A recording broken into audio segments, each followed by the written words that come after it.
One of the most anticipated races of the NASCAR Winston Cup Series heads to Daytona under the lights for the running of the Firecracker 400. It's Daytona in July on July 4th weekend. It's a beautiful summer night for racing here in one of the biggest races of the 2003 Winston Cup Series season. I'm joined in the booth by Trey Bardo. And Trey, you've had some success here at Daytona in the past, and it's amplified here at this racetrack when you're under the lights at a big race like this on a July 4th weekend. What is more special than that? Joe, the reason it's more amped up is the fans. They've been pre-gaming all day, Joe. They're getting ready for tonight. Yes, they had all day, Trey. They had all day to party out in the infield or out in the fan zone outside the racetrack. Now they're here at the track, amped up, ready to see some action here under the lights at Daytona. And Trey, Super Speedway racing under the lights, it just has a different feel to it, a different intensity to it. Have you ever been in the infield or out with the campers and the fans during the day before the night race happens? Absolutely, yeah. Yeah, it's a different atmosphere. It's almost like a college party or something. It's crazy. I want our pre-race crew to start like an hour earlier, but have it in the infield with them. I'm sure that would be like must-see TV. The things that we would see during that, I don't know, man. That might get us kicked off TV, Joe. It might not be good. Well, something that was good for a lot of drivers are the underdogs that qualified well. Train, you know it because one of your drivers was in it. But we have Jude Martinelli for Jasper Motorsports. He practiced second, so we know that car is fast in the draft. Then by itself, it was also fast. Second place for Martinelli in qualifying. Joshua Harrison, who had to qualify on time, puts that car in third place for Brett Bodine Racing. Bardo Haas Racing, Henry Guo, the driver, put that zero car in sixth place. He also had to race it on speed. And Max Davis for the Wood Brothers qualified well at Daytona, started on pole at Talladega. We're back at Daytona, qualifies eighth place. So Trey, three drivers that need to qualify on speed qualify inside the top 10. Jude Martinelli, who hasn't really qualified all that well this season, qualifies in second place. That's the beauty of Daytona, though. We know that these underdogs have just as much of a chance as these big names like Matheus Wells or Keyshawn Richardson or even Keegan Thompson. Yeah, we say it every time. This type of track, this and Talladega are the level playing fields that, really makes it anyone's game to come out here and win. And what a better place to win than Daytona, and especially under the lights. So for these, four guys that you mentioned are inside the top 10 on qualifying, it's going to be a big time for them, and they're going to get to show their stuff. So we'll have to see how they develop here throughout the race and if they're going to be in the talks when we come down to the end of this thing. Now, the interesting thing, you say that, whenever we come to these racetracks, we say the underdogs have a chance and they can easily win this race. But the two Super Speedway races earlier this season, the Daytona 500, Evan Hunter won for MB2. We thought at that time it was an underdog victory. With how the season has progressed, we know that anything but that. He's one of the championship favorites this season. And then when we went to Talladega, Richard Childress Racing, Conrad Evans won that one. So while the underdogs have a very realistic shot to win it, we saw Matt Tuck finish second at Talladega in the last Super Speedway race. We do know that the big names can rise to the top, and some of them, Keyshawn Richardson, who comes in third in the points, starts on pole. Evans, who won the last Super Speedway race, starts in fourth. Matheus Wells, last season's champion, is in fifth. Keegan Thompson, the 2000 Daytona 500 winner, starts back in seventh place. Luke Rennie, ninth. Zachary DeLello, who won this race last season, starts in 10th place. So the big names are still up here, but the beauty is that these smaller names can sprinkle in. But some names that we're going to be talking about throughout this race are the five drivers going for the $1 million bonus here tonight if they can get the victory in the Winston Noble 5. They are Keyshawn Richardson, who starts on pole. Nolan Lawrence is a little bit further back in the field, so is Mitchell Collins, Matthew Burnett, and Chris Jericho. So Trey, at the moment, Richardson has the best shot to win it, start on pole, but we know at Daytona, that pole, that track position, doesn't really mean anything. So, this is going to be one of the more unpredictable Winston Noble 5 races that we have during the season. Yeah, I mean, it's one thing to start up on pole at a track, say like Texas or Michigan or Martinsville, right? But it's a whole nother thing. It's essentially useless here at a place like Daytona, just because you already know that there's a good chance you're going to get shuffled to the back and you have to work your way back up front here. And, it doesn't really matter where you start here, just because it's a shuffle game, and you just got to really time it right. And you have to watch out for that big crash that we could see throughout the race. We saw it at Talladega. It was a massive crash. It was basically two crashes in one. We had a car go upside down. Last season in this race, we had one caution, which turned immediately into a second caution the lap of the restart. So there is danger lurking around every corner. We'll see if these 42 drivers can keep it clean or if it's going to get a little bit crazy out there under the lights here at Daytona. We'll go take a look at some of the track facts for the Firecracker 400. It's a beautiful night for racing. Pretty warm out. It's Daytona in July. That's just going to happen. Florida, 87 degrees, mostly clear skies, a little bit of wind at 8 miles an hour in the south direction. This race will be 32 laps in length, that's 80 miles, and no pit stop required, as is normal for every Super Speedway race. These drivers have the fuel tank to go the distance here at Daytona and Talladega, and a lot of banking here. 31 degrees in the corners, 18 degrees in the tri-oval, only 3 whenever you're going straight here on this racetrack. And watch out for the Fords. The last 3 Daytona night races, they've won them. Mitchell Collins in 2000, Ronald Kennington in 2001, and Zachary DeLello last season. 2 of the last 3 Daytona night winners got their first career victory. Will we continue that, make it 3 for 4, or will someone get up here and try and get it done for whatever time, 10th time or something in their career? It's about time to get going here in the Firecracker 400. Let's go down trackside and get the command to fire the engines up. Drivers, start your engines!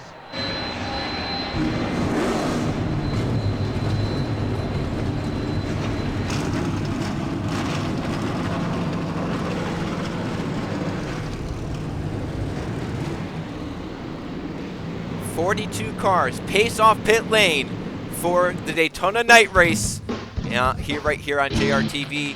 Let's go a little further back to 7th place. That's where we see Keegan Thompson, number 5. He has 2 Super Speedway wins in his career. They both came in the 2000 season. However, in this race last season, he was the one in position to win in turns 3 and 4 until lap traffic special Kukulon held him up on the inside, and sweeping around the outside was Zachary DeLello in the 97 to win that one.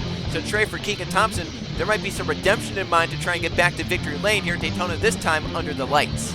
Yeah, that was a fun time in the media room after that race, wasn't it? There was some tempers going around, some not so nice things said, but it's just a factor of one of these races here is that you got to deal with lap traffic and the things that come with it. So we'll have to see if things play out a little different for Keegan Thompson today. We'll have to see. Maybe he can end it in victory lane here tonight at Daytona. A few rows behind him, there's number 15, Ryan Wilson. Trey DI as a whole hasn't really been that impressive this season, but as of late, they've come alive. And at New Hampshire, all 3 cars placed inside the top 10. Ryan Wilson moved himself up inside the top 20 points, while Eli Bright moved himself into championship contention.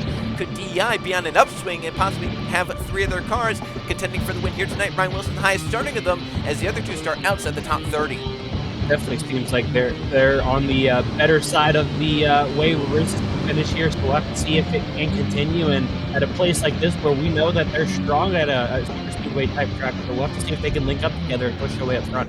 And we saw last season this number 15 win a Super Speedway race with Lathan Strickland at Talladega, so we know that DEI has some fast hot rods at the drafting tracks, but can they find the way to the front at the right time? The pace car makes a left turn to pit road. Keyshawn Richardson, 3rd on the points, turn to stop the bleeding as of late. He's had 2 back-to-back poor finishes. Could tonight be the night where he gains back in the points? The green flag is waving. We're underway in the Daytona night race.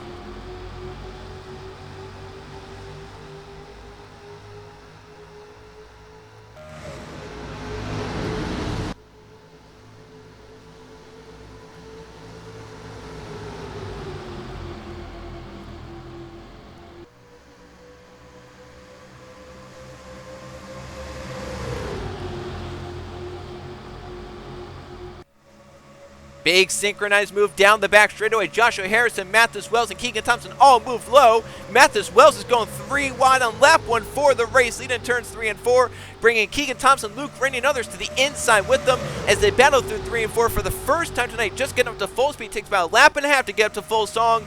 Mathis Wells leads them off for last season's champions, going to lead the first lap of the Firecracker 400. And you can tell it's kind of important to lead a lap here early, right? Yeah, because you never know if you're going to get back to the front or if you're going to have the right timing to get to a lap led at the start-finish line. Luke Rainey moved low on Thompson, but Kukulon moved even lower, the 29 moving through to 2nd place. And here comes the points. You know, he wants to get a lap led so he can maybe bail out of the pack, hang around the back in case a big crash happens. Brett Sierra trying to get up here and do it. However, Roberto Crown Jr. looking lower, didn't have the run, I don't think. Sierra should stay in 3rd place for now, as Kukulon is hunting the lead in turn 3. Mathis Wells blocks him off to the yellow line down low. Yeah, he's Sierra's in unique situation, I feel like, right? Because you think about last race, right? He had a chance to get a pretty comfortable lead, but he didn't really have a good car underneath him, and I don't really know if he gained anything. If not, he just gained back. He was just kind of stalemate, right? But now, at a place like this where anything can happen, he wants to lead his lap, drop to the back, and if there is a big one, he has a better chance of avoiding it because he can get slowed down if there's no one behind him. But if he finds himself in the middle of the pack when the big one happens, it could ruin him. And per se, Keyshawn isn't in it. I mean, that points lead closes right back up. And pretty much at New Hampshire, the points that, he got from it basically nullified anything that anyone else gained. It was a net neutral for Brett Seaver. However, what it did was it brought basically everyone behind second and third place kind of back into it. Now we have like second to eighth. They could all leave second in points. As you can see, Brett Seaver got, shuffled out. He was leading in turn 3, Trey. This lap, I don't even think he's going to cross inside the top 10 at the start finish. Oh, look at that! Big in the bag. Zachary DeLello, Jude Martinelli. We have cars scattering everywhere. Keyshawn Richardson, Justin Seidel. There's Harrison, who's stuck there with Riley Spurley-Tube.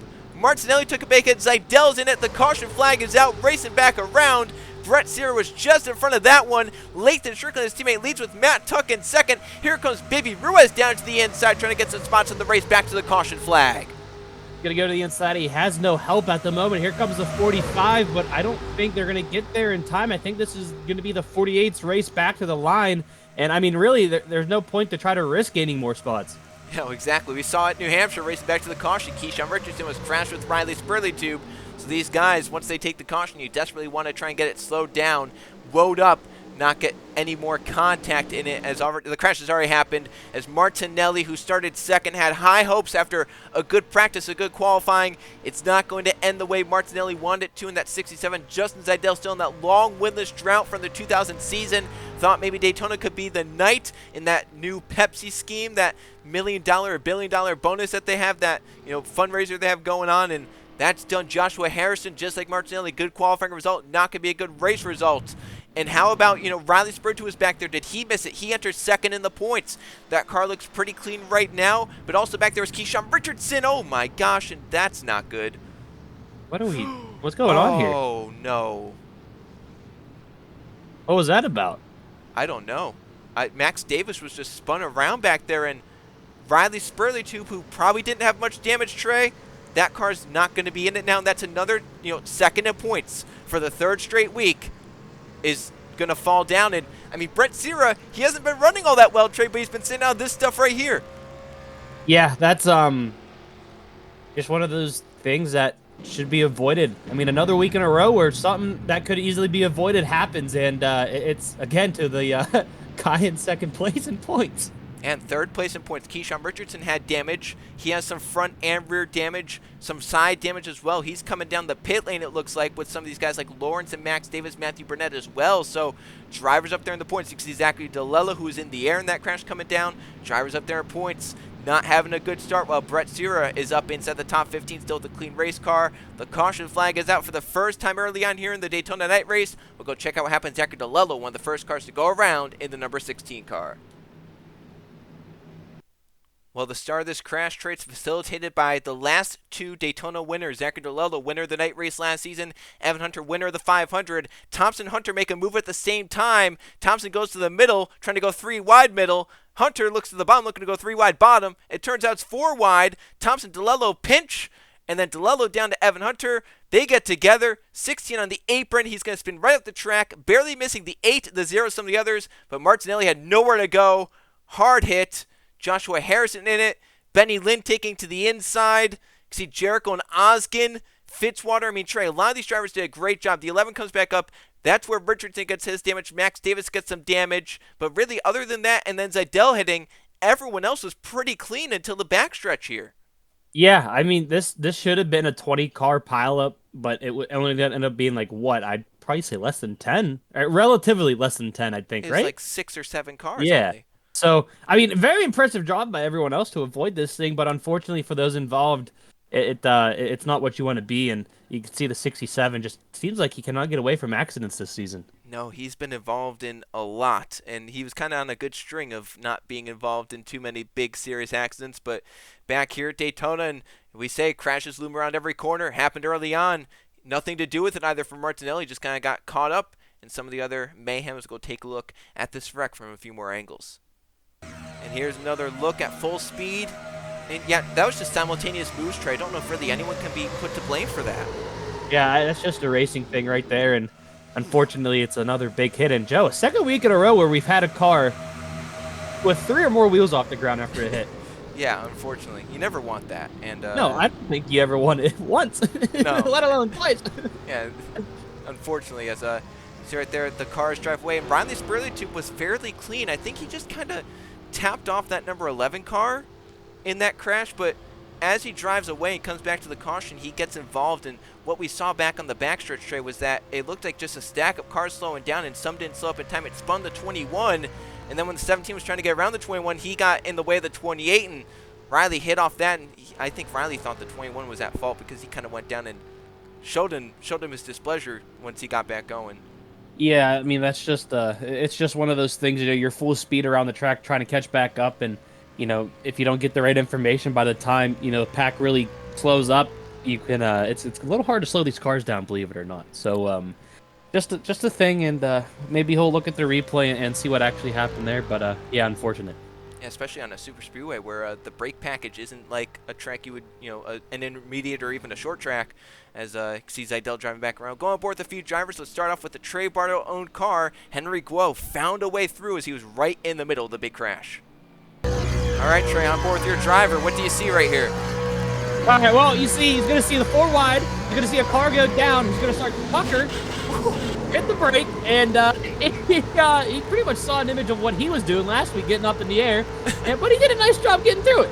Yes, he did. Henry Guo did not overreact, did not get too scared in that. He got through it unscathed. Now let's go on board with Chris Jericho, the 18, one of those Winston Noble 5 drivers. Barely found a way through the mayhem. Now on board with Chris Jericho. He can't really see the crash happening in front until right there. And now he's going to try and find a way down low. And look at how close that was.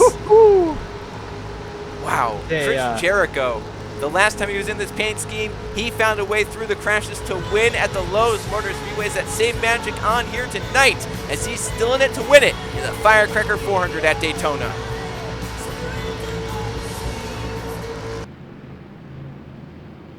The lights are out atop the Pontiac pace car. Will go back green this time by. Will be completion of lap 8, start of lap number 9 with Lathan Strickland in the SpongeBob Lowe's car leading this race. But we do have some cars in the garage. Justin Zeidel took his car there. He's done. So is Martinelli. Riley Sprue took second in the points. And Joshua Harrison, I mean, the unfortunate part for Riley, you don't want to be second in points this season. It's kind of just been a curse, and happens here again tonight. Still 38 cars running, but some of them are damaged, like the 21, 99, 16, 17, 19. So we'll have to see how good some of those cars can get going. There might be about 33 or so clean race cars left on the racetrack, but Strickland in the lead.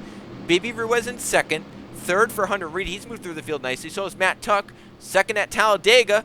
Could be in the cards, maybe a win tonight in fourth in the top 5 for this number 30, Justin Atkins. He started poorly. Then Ryan Wilson in 6th, Tim Gary 7th, Thompson 8th, Eli Bright up to 9th from 33rd on the grid, and a top 10 for Richard Collins, one of those Winston Noble 5 drivers. As we come back into the restart zone for Strickland, he steps on the gas, gets away with a nice jump. Green flag back in the air for the Lowe's Chevrolet. can already see some of the shuffling going. Eli did not get a good start. Neither did the 45. They're already 3 wide once again here for third place, Joe. It does not take them very long to get back to racing.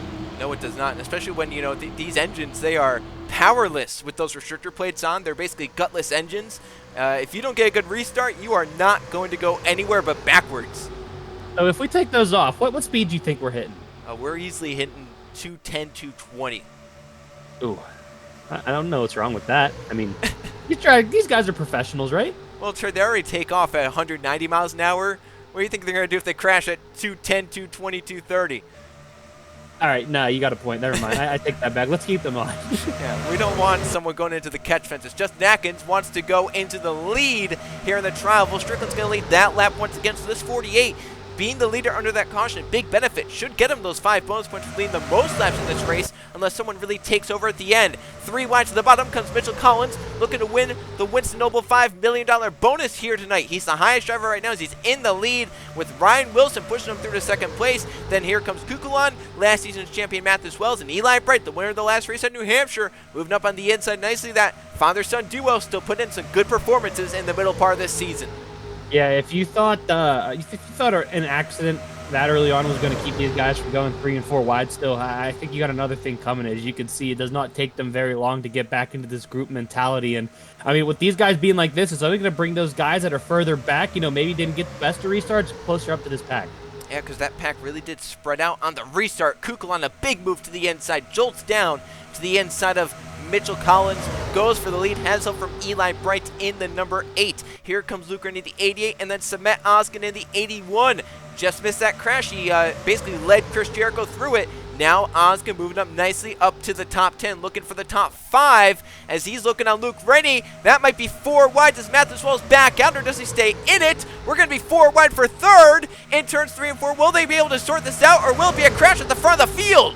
This might not be good. I think they're going to get it sorted out, luckily, right before the exit of 4. Good job by those guys. I think the 12 was the one who ended up deciding to back out there. So very, very smart play by Collins. We'll hang this up in the Fitz Brownshaw Racing shop. You have team owner on the outside, Eli Bright in the lead, but his driver, Samet Oskin, going by him as they were side by side for a good bit. So that may be they can find a screenshot of that. Maybe some guys took pictures around the racetrack. That could be a nice frame picture for Eli and Samet Oskin to reminisce back on. We were leading at Daytona side by side together. Oh, definitely. And, how do you think that makes Eli feel as a owner, that his car's passing him? Do you think it's mixed emotions there? I don't know. I think when you're in the race car, you're full driver. When that helmet is on, you're just full driver, and you're a little bit mad that someone passed you. Maybe he sees it's the 81, he's a little bit less mad, but he's still like, gosh, dang it, I wanted to lead all these laps. Just a little bit of a, I guess I'll let you have it type thing. I guess you can, as Evan Hunter looking to pass Oskin, the 81 led that last lap, the 500 champion, moving to the front of the field, looking to try and sweep the Daytona races here in 2003. And how about 3rd and 4th on the inside, Trey? I'm seeing double. 2 GoPro cars. Here comes Jordan Stout leading Henry Guo up through the pack. They are nose to tail 3rd and 4th and looking for more down the back straightaway. Yeah, that's it's not necessarily that manufacturer team thing we tend to mention, but it's a sponsorship team thing that we that can work out there, and it seems like it's working out pretty well. Well, Guo did not like that Jordan Stout was leading him up there, and he said, I want to be the first GoPro car. So he moves by the 6th, but now it looks like Colin Lewis, who bumped his way up inside the top 35 in owner's points after the last race. So he was locked in here at Daytona. Didn't have to qualify on speed, and luckily for him, because he was the slowest car here. But he still made the race because he's inside the top 35 in owner's points, but needs to hold it. He's only up by about 4 points on Jacob Miller, the 57 still in the race. So the 91 could still fall out, but here we go. Jericho and Eli Bright, they find a way together all the time at these Super Speedway races. There they go for the lead on Evan Hunter together. Synchronized movement. Eli Bright goes lower 3 wide. I don't understand how these guys always tend to find each other throughout these races. It seems like, I think they find each other more than actual teammates find each other, in all honesty. It's weird. There's never been 2 drivers that aren't on the same team that say, I'll help you and I'll keep helping you every time we come to a super speedway. But there that time, they made the move together. But Eli had such a big run, he said, I have to take this. If I don't take it, I'll probably hate myself afterwards. As Eli moves to the front of the field. Lathan Strickland back there, Trey. He's losing the draft. There might be something wrong with that 48 car. Yeah, I don't know what. That's strange, considering that he was just up front at the beginning of this run again. Whoa, Stout. little late move there, maybe. That was a big block on your driver, Henry Guo. Luckily, I think the 0 saw it, backed out, and he's fine to continue on. He'll actually shuffle down to the bottom in front of Brett Sear. But yeah, Lathan Strickland, look at that. That 48, he broke or something. I don't know what. Maybe he's got a flat, or there may be some small pieces of debris somewhere out there from that accident or something. Maybe he could have ran over something, or he got a vibration, but I'm not sure. But he is absolutely gone. It could be an engine issue as well. These engines always, under very intense pressure here at the super speedways. I have to wonder if he lost a cylinder or something on that number 48 car, because he was up here in the pack, kind of riding along, and then all of a sudden just dropped back immediately, and he's out of the draft, and he is now well back, 4.5 seconds back, and dropping back to those damaged cars. So there is something wrong. It leaves us 28 cars in the main draft as Matt Tuck Once again, runner-up at Talladega. Here he comes for runner-up right now here at Daytona, trying to get by Baby Ruiz. And here comes Eli's teammate Anthony Hernandez, who had to start last after failing inspection. A big push from the 88 Blue Pretty down to turns 3 and 4. That's going to be about for third place as they get inside of Baby Ruiz, and they'll get by him. Is that a blue Pennzoil car? It is, yeah. It's America themed. Interesting. I don't think I've ever seen him run a blue one.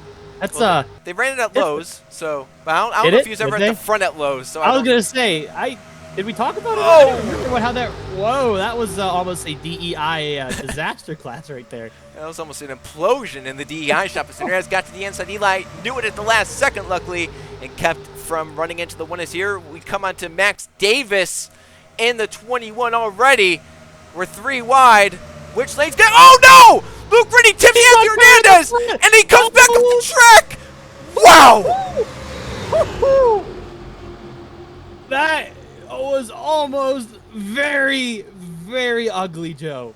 And Trey, the ironic part, it was that same part of the track last season where the 88 and the 1 got together and it caused a crash immediately after the restart. That was wow. I'm a little nervous right now, Joe. I wasn't expecting to see that happen. I think Anthony's probably happy he's out of the pack right now. I mean, obviously he's not happy he's out of the pack because he's not in a shot to win it right now, but he's like, I need to catch my breath because there is no way getting turned to the inside at 200 miles an hour through the grass can make you feel comfortable at all.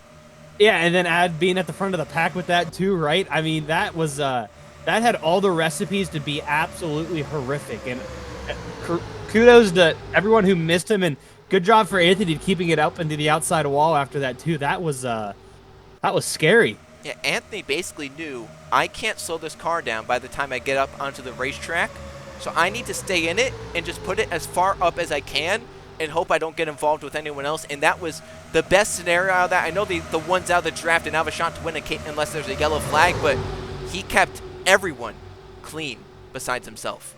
Yeah, exactly, and that's a very good thing. So I think, Hernandez doesn't. He might not have the best of crowds with the things he says sometimes.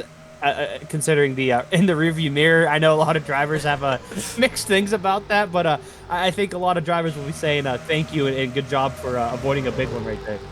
Well, the 21 spread this pack out, got Baby Ruiz to the lead. Hunter Reed's now going to be out of the draft, but look at Stout and Benny Lynn and Jay Randall and Evan Hunter and some of these others. They really scoured the field out. Now we'll see if they can come back together. As Ruiz now to the lead, Eli Bright coming back with your driver Henry Guo pushing him down to the inside. As we have 13 laps to go here at Daytona, we have Matthew Burnett up the road, and then Ryan Wilson not too far up in the 15 as well. As Ryan Wilson was clean. What happened to that 15 car? There's some cars that just seem to be dropping out of this thing. It's strange. Yeah, the 48, the 15 we just saw now as Guo tries to get low. You might not want to be low, though, because here they come on to Matthew Burnett. You might want to actually sweep around the outside here. Eli Bright's going to get around. Guo will get around. So, yeah, I think it was maybe a blessing in disguise the 43 did that. Oh, my goodness. He almost came up and wiped out Ruiz. He's still trying to get up into the middle lane. Yeah, I don't know what the 17 here is doing. He should just be getting out of the way, but he's blocking 3 rows. Yeah, he was kind of moving around right now. Really, if you're a lap car, especially at a super speedway, your main goal is just to hold one line. If you're holding a line, you're going to hold up someone because everyone's running 3 wide. But if you just, say, I'm going to stay middle, or I'm going to stay high, or I'm going to stay low, that's fine because then at least they can find a way around you. But Burnett, he was low, he went middle, he went high, he's back in the middle. Where's he going to go? No one knows next. Yeah, this is not up to Roush standards, I guess we could say. Normally they're pretty good when it comes to when they're lap traffic, but that's not the best. And you can see at the moment it's a two-car race with Eli in the 0. As you can see, that DEI power is kind of keeping him out a little farther. As I see another lap car in the distance there, but Joe, with these two being so far out front, this pack is going to catch them in a hurry. Yeah, that draft, normally a big lead like that, you say, oh, good, I can probably stay up here for the rest of the race. Not like that at Daytona or Talladega. You have that big gap, it's actually, oh, no, I shouldn't have this big gap. You can visibly see them catching at a very, very high pace. So we'll have to see how, close call there between those two, how they're going to blend into this pack. And it's the points leader, Brett Sierra, who's trying to get a lap lead for 5 bonus points with his teammate Keegan Thompson pushing him through. Up to third place for Brett. He pulls high to get some draft off the 0, but actually Thompson looking low. Sierra, I think he was clear, but I think just being in that points position, he kind of played it safe as we now catch Ryan Wilson, the 15, who has to have some sort of mechanical issue because he restarted in the pack. He actually does have some right side damage. I don't know if he got forced into the wall at some point or if just something happened there. Yeah, I'm not sure, but it definitely seems like it's hindering the car to the point to where he is not up to speed whatsoever, and looks like he's gonna be stuck on the outside here, holding up Brett Sierra, your points leader, the 12, the 18, just trying to move to the middle there. He looks like he got by and everyone else, so we'll have to see how many spots back Sierra drops. Eli Bright still the leader as Wilson held the top lane and kind of just stayed there and said, you know what, everyone filtered through to the bottom. Brett and Collins should be able to find a way to the middle right here and stay in the draft. They do lose a lot of spots, but as long as you're in the draft, you have a shot to win here at Daytona for the lead. In fact, for second place, it's Matt Tuck, 3 wide on Kuklon, Svet Oskin, Matt as well as Evan Hunter moving to the front of the field as well. Jerry Chen for BAM Racing having a nice day, up inside the top 10 right now, number 59 car, but getting late in the race, and we haven't gotten to our Gatorade audience analysis quite yet. Let's do it right now as the 8 still leads here in the Firecracker 400 at Daytona. Last week, we'd asked of the following drivers, which one will end the season with the most victories? We had Brett Sierra, Keegan Thompson, Jay Reno, Chris Jericho. The fans said Brett Sierra already at 3 wins, looking for some more, still in the draft to win it.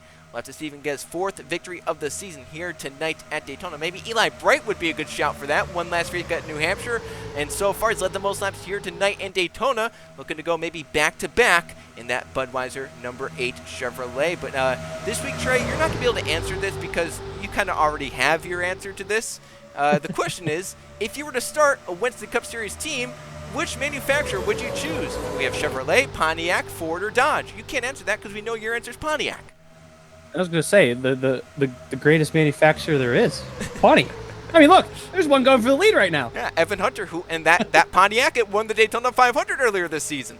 I mean, Joe, I think the answer is pretty obvious, right? We'll have to see what the fans think. There's 4 pretty good options up there, and all the manufacturers have run well so far this season. As you can see, Evan Hunter now to the lead, shuffling Eli Bright out. Not many people, Trey, have passed Eli Bright for the lead on the racetrack, but Hunter finally was able to find a way to do it. Yeah, definitely. And I feel like, I mean, I could be mistaken here with someone else's dominance, but with the amount of laps he just led, he might have the most laps led locked up there. Yeah, the only person that would have a shot is Lathan Strickland for those laps he led under the caution flag. But I think Eli, he was out there for 7, 8, 9 laps. So yeah. I have to think right now the 8 has the most laps led bonus points. It still could go someone else's way. We'll have to see if anyone can try and chase down Evan Hunter, though, that 36. Supreme out in front right now. Luke Rennie, the 88, up to second place. He had that near call with Anthony Hernandez, the 1 car, tipped him down to the inside infield grass in turn 3. Luckily, everyone kept it going straight. The unfortunate part, Anthony Hernandez lost the draft, but everyone kept clean race cars. The 88 now gaining in the draft on the 36 of Evan Hunter. Here comes Chris Jericho's. Luke Rennie likes a late move into turn 1, but didn't have the run, didn't have the room to make it work. As here comes Jordan Stout for 3rd place on the 18 car. Yeah, he's got a decent gap here, so we'll have to see if he gets a run, but I don't know if Fitzwater's going to like to stay. Actually, it's not Fitzwater who makes the decision. It's the 30. And here comes Jordan Stout now to move low, trying to get the draft from that 30 car. With all the lap cars we've caught, we've now dwindled the main pack to 24 cars. Last of them is your driver, Guo, and Benny Lin in the 40, back in 24th place. Colin Lewis lost the draft, so did Laura Chung from the lap traffic. Hunter Reed has fallen all the way back to the 48 car, 9 seconds off the lead. As now, side by side for a second with 5 laps to go, Evan Hunter continues to lead this race. The winner of this race back in 2000, Mitchell Collins, looks to the inside, looking for that $1 million bonus if he wins this race here tonight. Yeah, that'll be a nice paycheck if he can walk away with it right now. Looks like he's got a fast car to do so, and we remember earlier, Joe, he avoided us from being in a 4-wide situation, and it seems like it's paying out for him right now as he goes for the lead. And how about right behind him, another driver with a shot at the $1 million payday, Chris Jericho on the 18. He won it last season at North Wilkesboro, so he wants yet another one. In fact, in the history of the Winston Noble 5 program, he's been with a chance to win all but 2 of them. So how about this number 18? Performs when it matters most. Here he's looking for his 3rd win of the season, down to the inside of Collins with just 4 laps to go. And we catch Max Davis again. Traffic, he came out of nowhere. Wow, that 21 is so slow. Oh, look out, Jake Brando. That's that's not what you want to do as a lap car, is change lanes at the last second. No, now they're 2 by 2, So you can't really find a way to the middle unless the 21 gives you enough room. We'll see if the 12 and some of these others can find a way to the middle. But for Chris Jericho, he's thinking, oh my goodness, I'm kind of in a bad spot right now. You know who this is helping? Look who's at the back of this bottom line right here, that 8. He led the most laps. He was kind of in a stranglehold back there, right? But now with this 21, he's found himself to the inside. He's gained quite a bit of spots. I mean, I don't know if he's going to have enough time to get himself back up front, but he might have recovered to a decent run. Well, here we go with just 3 laps to go. Keegan Thompson, Conrad Evans, 2 Super Series winners of the past, pushing through to second place. Chris Jericho has a big lead, not something you want here at Daytona. Brett Sears up here with a shot to win. He's been shuffled to the outside. Can he get back down low to have a shot at the end? Chris Jericho, the gap is coming down. It's 9/10 of a second at the line, easily already down to 2/10 of a second, and gaining and gaining and gaining. Evans goes to block Tim Gary. Maybe not the person you want to block, but he gets to the lead. Jericho, like he's standing still, goes backwards. That was a very, very big move from that 31 there to go from the top all the way to the bottom. And like you said, he blocked one person. You might not want to be blocking, but it's working so far. Kukulon, Evans' teammate, moves low. Could we see an RCR teamwork? Probably not. It's for the win here at Daytona. They probably won't stay together with just 2 laps to go. Here comes Kukulon, the big pusher of Samit Oskin. Down to the inside of his teammate. Evans tries to move low, but can't. The 29 car for the lead. Kukulon has not yet won this season. He's down deep in the points. He just got his second top 5 of the season last race in New Hampshire. Could tonight be the night where he gets back to victory lane? Here comes last season's champion Mathis Wells, trying to get back to victory lane for the first time this season. And Matt Tuck with a shot to win in the PPI car. And Brett Sear looking for his 4th win of the season. White flag this time by in the Firecracker 400. There are some big names in this mix, as well as some underdogs in this mix. It seems like the 32 always finds his way, but it looks like Sierra might be looking low. Wells is actually going to make a move to the inside. White flag in the Firecracker 400. Sebastian Kukulon leads the white flag lap, but Mathis Wells is going to lead into turn 1. But Brett Sear might have a run off turn 2. How about Benny Lynn and Evan Hunter on the inside of the shot as well? Eli Bright forced to the middle in the number 8 car. Wells leads off turn 2, but the points under Brett Sear looking to extend it even more to second place down the back straightaway. Does he have a shot at last season's champion Mathis Wells? So far, staying in line, looking for a run. They're almost making contact for 3rd place as Evan Hunter goes 3 wide. The front 2 are clear in single file for the final time through turns 3 and 4. Last season's champion Mathis Wells has not yet won in the 2003 season, but no help behind him means he comes off turn 4 all by himself to the checker flag. Mathis Wells is a winner at Daytona. You could feel the energy kick up there with like 3 laps to go. As soon as they caught Jericho, who was out front so far, that energy ramped up at least 10 notches. And it never went down. Oh my! We kept it clean though, which is good. We did keep it clean all the way to the end. Mathis Wells back to victory lane. It has been kind of a struggling season for this number 20 car. You know, his teammate Chris Jericho, they haven't been consistent, but he had won 2 races. Mathis Wells hadn't been too consistent, hadn't won a race, and here he is now in Daytona victory lane. And we know last season it was around this point where he kind of rejuvenated his season, moved himself up in points, and got himself into championship contention. Well, is tonight the night where that happens for the 2003 season? The unfortunate part is that Brett Sear finished second place here tonight. Yeah, that's the only downside. But Joe, I mean, it definitely could be doing. There's one team you don't want to get hot. That's JGR, especially this 20 who has the experience. You know that for sure. So we'll have to see what this can do for this 20 crew. Yeah, Mathis Wells. We know if he gets hot, he gets very hot and can easily rack off 3, 4, 5 wins in the season. We'll have to see if maybe this is the catalyst for something like that happening in the summer months of 2003. We'll go take a look at the finishing results from the Firecracker 400. Mathis Wells back on top. Last season's champion finally breaks through to win here in 2003. Brett Sear, the points leader, extends the points lead once again as he gets second here tonight. That points lead is going to be massive as Richardson had damage. Riley Spurley was out of the race. Lathan Strickland had his issues. Evan Hunter was really the only guy up there in points that finished with them, but he finished behind him in 3rd place. Baby Rose, a very solid day for Melling Ultra Motorsports, a top 5 and 4th, and Luke Rennie with a top 5 and the number 88. Chris Jericho led some laps in the 18, got swallowed up at the end, found a way down line to get 6th place. Very solid day for that number 18. 7th goes to Sebastian Kukulon, 8th to Keegan Thompson, Benny Lynn, 9th, and Matt Tuck with a top 10 for PPI Motorsports. And also while we're on the subject, the 5 drivers going for the $1 million in the next Winston Noble 5 race at Watkins Glen are Mathis Wells, Brett Sierra, Evan Hunter, Baby Ruiz with a very solid chance, and Luke Rennie the 88 as well. Those are the 5 drivers that have a shot at Watkins Glen. Tim Gary ends up in 11th. Eli Bright, who maybe had the best car here, gets a 12th place at the end. Conrad Evans with a 13th. Oskin and Jay Rannock with the top 15. Henry Guo with a very solid day, was up front pretty much all night long.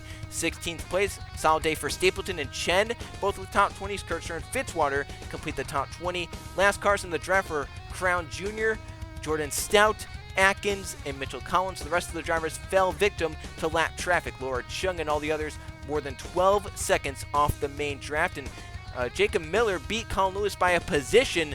That's going to be very close. I believe Miller's just going to be 1 point behind Colin Lewis now for 35th place. You see the one car fell down to 32nd there with his excursion through the grass in turn number 3 in the infield. So we had 35 cars finish on the lead lap. Wilson Burnett and Max Davis lap traffic. Joshua Harrison in the 11 and all on down out from that caution flag on lap number 3. Here in the Firecracker 400 trade. We take a look at the points, and with the drivers just behind Brett Sierra not finishing all that well here tonight, the 25 has opened up a massive gap over the drivers behind him. Yeah, it's going good for him at the moment, but again, it could always change in a flash. There was times where it was close between the lead and second place, and it could happen again. It just doesn't seem like you want to be second place at the moment. No, you do not, and we'll have to see if anyone can try and find a way to get to Brett Sierra. He's been giving them chances the last few races, but here tonight didn't give them any chances, even with the everyone else's issues. He went up there and finished second here tonight, contrary to New Hampshire where everyone had issues, but he fell back to finish outside the top 30. Here tonight, he was the one that came in right behind Mathis Wells. But next race out, this could be an interesting one. We've seen it kind of turn the tide in the past. We're going racing at the 1.5 mile intermediate, the Chicagoland Speedway for the Tropicana 400. That could be a fun race. We'll have to see. 19th race of the season. Will Brett Sierra have issues there, or will someone be able to find a way up into the title contention? Only time will tell on that one. But here tonight, it's all about last season's champion Mathis Wells getting his first victory of the 2003 season here at Daytona. For Trey Bardo, I'm Joe Rakowski. So long from the Daytona International Speedway, but tune into JRTV in 1 week's time on Sunday for the Chicagoland race.